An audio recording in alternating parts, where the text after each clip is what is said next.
Trong Laubi awang lekai da kuki narco terrorist sing na angang ani hat kiba amadi madugi makata ba miyam gi khongjang sing da CRPF na nong makeup to na micham ahum hat kiba thawong adubu yaning da ba phongdok to na amadi justice puto o haina ngasi Thawbal district ki waithau da miyam na khongchat chat kre ba pausina sa pausi gi mari lena na lakchani ngo wofam di aikoi gi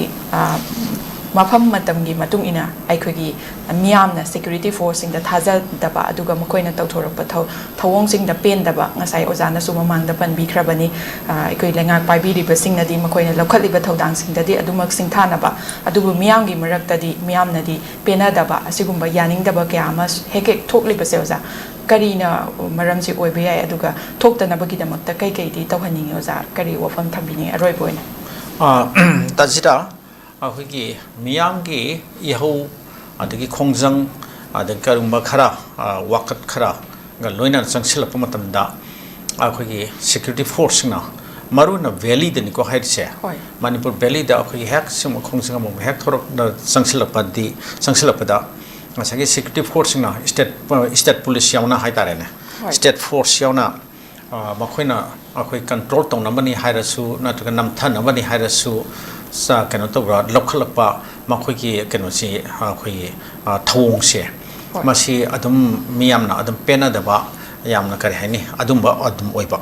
haibati makhoi yamna force brute force sinayeba yamna sathina adum excess oina makhoi adum sinai haitare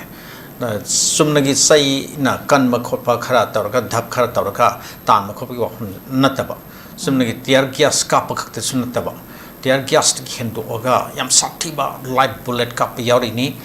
adagi kenoda akhoi mock bomb mirak ta langsilini adagi tear gas shell si miyoi da directly kapsalini miyoi haksang protesters singa sumnagi atyada ra akhoi karhene rainbows type ta kap khatlaga tar aga makhada adum mai khuthong nam khonam ki mongda natabida aduna sibasu yauraini sibasu yauraini aduna tear gas shell duna pan mi ki kok ta tangkhai ma phak pa khot pa yauraini khubom da ko adigi pan bada khu kare hani khong pha ini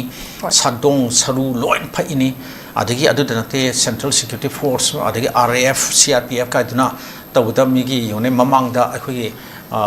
kano ki mi protester ki makok manakta close range ki kapsan bata sara maru mok drama samarum pale haiduni makuk mayam ma brain sangdana maru nipu yang khelok tho ta wa liga kaina sija hospital daga kano ki operation to khop ki wapum ga ahoi tagi dune mo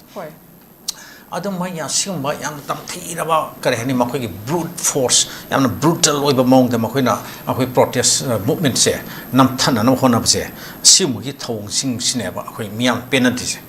aduna isam samna kare hani khara kano to bukho pai ti akoi mob control hairasu natka riot control hairasu adugi di adum to ya ba police ki kari kara adum lei tabadi na te ko adu dinga sagi brutal force adugi makoi ki third degree adugi kano to karheni adugi treatment style to madu yorkring ida makoin ahan bi kano singsi somni water jet akoi karheni water cannon ising kap khop ga su leidna ising kap na ngi akoi adum ki kano ga gari ga su leibani adu hari ba gari sin adu ga duti sin na bu papu ugidre ne adugi mohta nga sai ki kano do un sat khreba makoi to pai khulai no mai tear gas adum do un sat khreba aduna simagi pot mayam sil leibani na tawani adu natragati karhani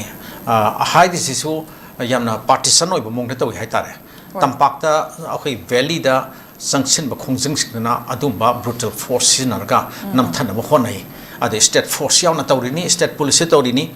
aduga adu state police na tawrabni na mokhina ayaba pirabani na ngasagi central security force ma aduna loin tawreba loire makhoi ki meeting danga sagi protest tawri pa mi nupi su nupa su naha mem adi ima maira pai bi mayam do ka adi kok ta ko get na khwang set la aga mo ji sangsin jara ibu la ibu do mo gi meeting du da kari hani yam tam thi bo yek na botong na ur bodong na tawe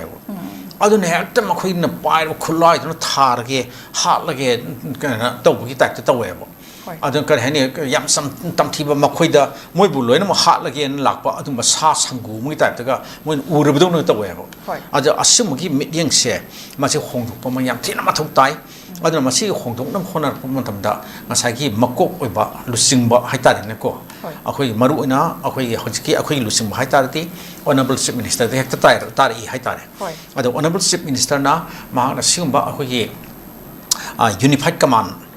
unified command gi mifam gase masida ka sukhara adum habiba mathok tai ba natraga su unified command mang natraga su ne ngasagi akhoi security force kari sing magi adum office chamber da kauraga mar mukta adum akhoi me amsa adum la idna akhoi security force ki commander sing la I CO jing la I adagi kano akhoi state force ki da akhoi DGP security advisor habia ba na akhoi smai tok si